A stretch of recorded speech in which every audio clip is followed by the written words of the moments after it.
But I want to share like a really cool story and something that like I saw on Instagram the other day that honestly warmed my heart. You've got greatness in you, Rodney. Never doubt it.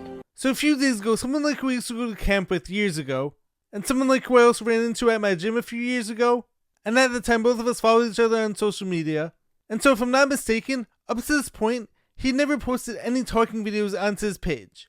Then he posted a couple story videos, because like he said like he felt called to do it, and I thought this was amazing and super inspiring. Because you can tell like he was super nervous. I mean, he had never done something like this before, and yet he conquered this fear and crushed it, I think. I love seeing it. You're Batman! Yeah, I am Batman. And I'm not even sure like if he realizes how powerful this was, and I hope like this helps inspire other people, or help them like with taking chances.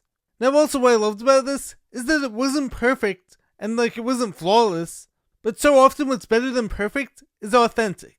And don't get me wrong, I'm a perfectionist and like I always have been, and I do love that about myself.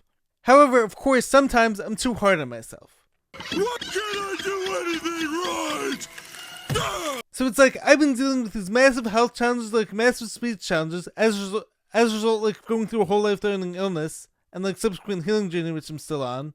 And yet I chose to have a podcast because like I felt called to do so. And so sometimes I'm like, well, what if people don't understand me with all my speech challenges? And they've even done like some unedited podcast episodes, and I've appeared in other podcasts even with like my stammering and stuttering. Now I would totally do that on here too.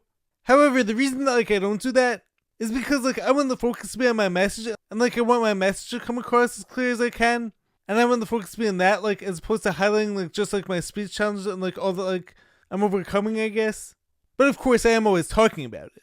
Anyways, what I loved about this guy's videos was how authentic he was, and I know like so many of you out there have said like how much you love this about me. Yes, I do some editing, but what I don't edit is my message, my personality, my beliefs, and who I am, and like I tell you guys everything coming from the heart.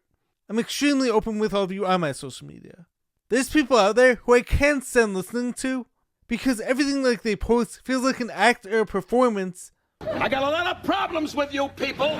But as like anyone out there will tell you about me, is that I'm the same person on camera as I am in real life. What you see is what you get.